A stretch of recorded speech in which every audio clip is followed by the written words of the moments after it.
So you know those excerpts you sent over from Virginia Postrel's The Substance of Style? Mm-hmm. It really got me thinking about aesthetics.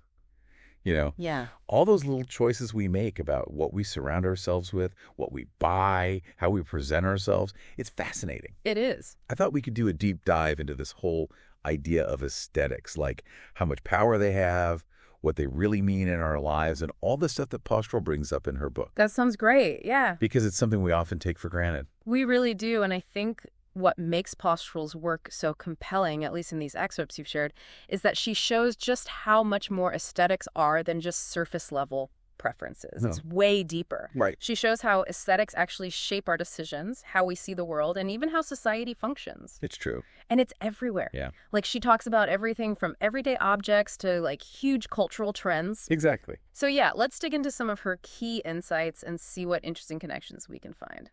Yeah. And even in just like the small bits you sent over, some examples really popped out at me. Yeah. Like, how about that contrast between the Taliban's rules about aesthetics in Afghanistan Yeah. and then those beauty salons that basically had to go underground to keep doing their thing? It's so wild. It makes you realize that those aesthetic choices, even things that might seem, superficial on the surface, can actually be super important to people and mean a lot. Absolutely. Like they mean something. What's interesting there is how aesthetics become part of identity or even like a form of resistance. Right. So you have this really serious political climate, right? Right.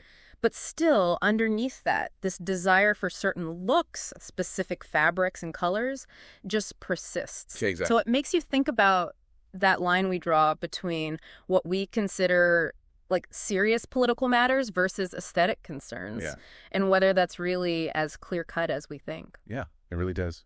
And then, that kind of leads into this other perspective, right? Yeah. Like, how must our own, like, American aesthetic landscape, how must that look to people from other cultures? Oh, absolutely. When we've got stuff like, Anna Quindlen talking about our uncontrollable consumerism around holidays and all this focus on what might seem to others like really basic, simple pleasures, Right, right. It gives you a whole different lens to look through. It does. It makes you wonder how our own priorities with aesthetics, how those come across to other cultures. It's interesting, right? Because it kind of raises that whole issue of that kind of basic human tension, right? I mean, on the one hand, we obviously put a lot of value on aesthetics. I mean, you just have to look at all the advertising we're surrounded by with all those aspirational messages. Right. But then on the other hand, we tend to dismiss those same aesthetic concerns as being superficial or frivolous. Right. Especially when we compare them to like more practical or essential things. Postrel points out, and I think this is pretty clever, how advertising often uses both of those things. Yeah. Like you have these ads that put, really high-end desires, like right up next to ads for like everyday necessities. Yeah, that's so true. Yeah. Okay, so let's dig into this idea of how these considerations for aesthetics, like how did that become so common? Well, a big part of that shift was mass production. Okay. And, Ernest Elmo Calkins, in his piece, Beauty, the New Business Tool, he argues that mass production basically democratized beauty. It made it accessible to the middle class in a way that wasn't really possible before. Right, because before that. Yeah, I mean, before mass production. Yeah. Most aesthetically pleasing stuff was a luxury. Yeah. Only the wealthy could afford it. That's a massive shift, isn't it? Absolutely. Yeah. Talking about how. Yeah. Yeah, it's huge. I mean, Calkins recognized this crucial turning point, right? Yeah. Manufacturers couldn't just focus on whether something worked or not. Right. Suddenly, looks mattered. Yeah. And people wanted things that were beautiful and convenient. Right. This played out in all sorts of areas. Like what? Like, think about the design of early appliances. Right. Furniture. Yeah. Stuff that was both functional and stylish. Yeah. Even like bathroom fixtures. Oh, yeah, right. People started to care what these things looked like. And it's so interesting to think about people like Henry Ford, who, like, with his early cars, Oh, yeah. he was all about pure utility initially. Right. But he must have had to recognize that aesthetics had power in the marketplace. Like, it became a way to stand out, to compete. Absolutely, yeah. I mean, his initial focus was all about, making cars affordable and producing them efficiently, which was revolutionary at the time. Right. But then the market changed, and consumers started thinking about looks. Right. So the rise of mass production, along with, better distribution networks. Right. You see this with things like, I don't know, Wonder Bread being available everywhere, or the standardized experience of staying at a Holiday Inn. Okay, yeah. It led to this sort of, like, uniformity in aesthetics, you know? I see what you mean. Like, this kind of baseline level of visual appeal and consistency became available and affordable to a growing middle class. That makes sense. But, on the flip side, that standardization, while it made things accessible, did it also mean that some of those unique local aesthetics kind of got lost along the way? That's a great point to bring up. I mean, mass production definitely made aesthetically pleasing stuff more widely available. Right. But it's also true that it introduced a certain level of, like, sameness. Yeah. So those regional differences in craftsmanship, the kind of unique visual styles that were tied to particular places and traditions, they probably got pushed aside as those standardized mass-produced goods became the norm. So yeah, I think it's fair to say that what was gained in widespread access might have come at the cost of some local aesthetic diversity. Interesting. Yeah. Okay, so Postrel also delves into how our choices about aesthetics, they actually work as a kind of communication. Like, it's not just about what we personally like. Yeah. It's also sending signals about who we are and what groups we identify with. Exactly, yeah. Our choices about aesthetics communicate things about our individual and group identities. Right. And we often don't even realize we're doing it. Yeah. Like, take clothing, for example. Okay. Postrel talks about how back in the late 19th and early 20th centuries, your clothes were a very clear signal of your social standing and what the occasion was. Yeah. Back then, even middle-class people had really limited wardrobes. Yeah. So each piece of clothing really mattered. It told people a lot about who you were. Interesting.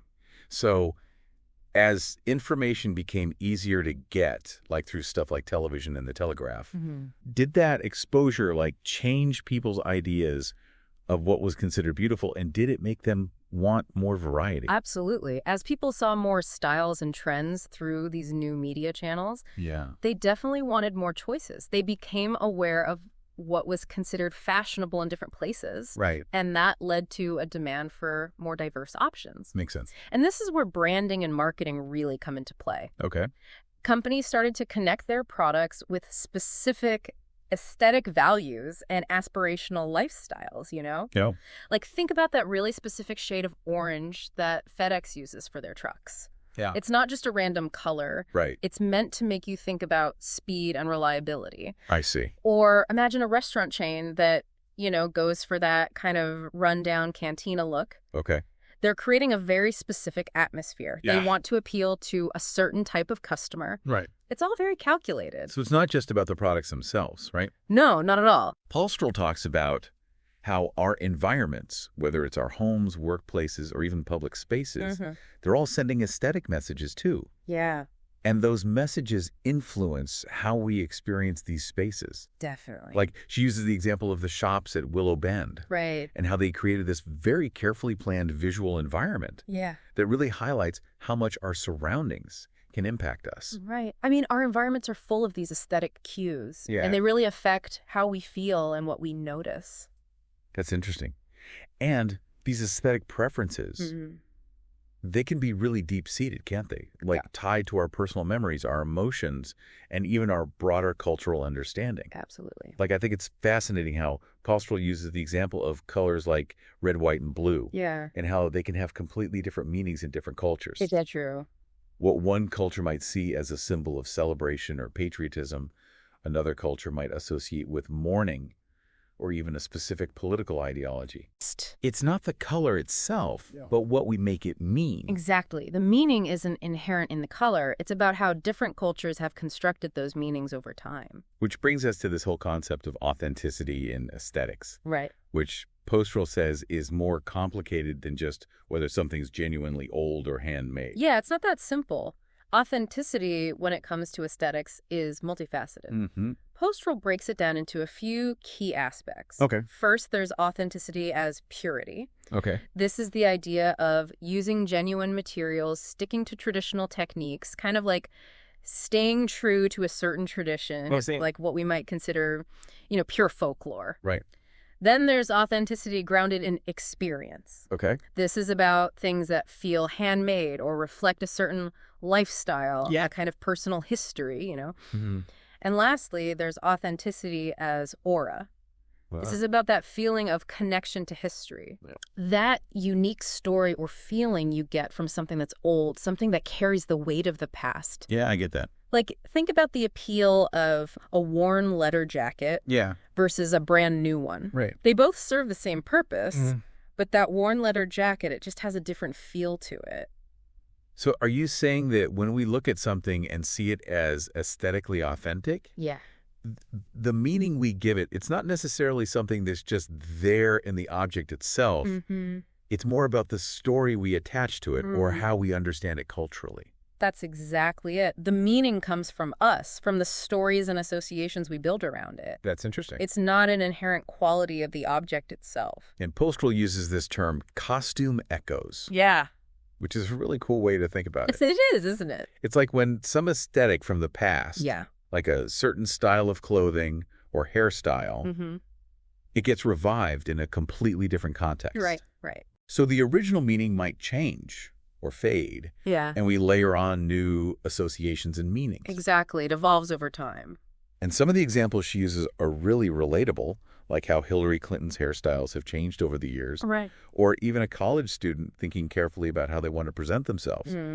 These are like personal aesthetic choices. Yeah. But they can also be these really deliberate ways of communicating and shaping our identity. Right. It's fascinating. It is. It shows that tension between wanting to express ourselves as individuals and also fitting in with societal norms. Exactly.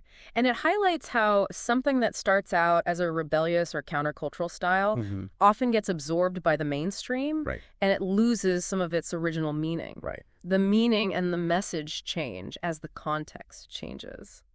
So, stepping back a bit, what's a main takeaway from all of this? Right. What's Postrel really saying about aesthetics? Well, I think her main point is that aesthetics aren't just about personal taste. Okay. They're a fundamental way we experience and understand the world around us. I see. Our aesthetic preferences influence everything, from the products we buy to the environments we create. Yeah. And those choices tell us a lot about who we are, what we care about, and the cultural contexts we live in. It's amazing to think about how something we might consider so personal, like our taste, can actually be so connected to these bigger cultural forces. Yeah, and I think what's so interesting is even though those specific meanings we give to certain aesthetics can be fluid and change depending on context, that underlying human drive to create beauty and to appreciate it, that seems to be something constant and really powerful. That's a great point.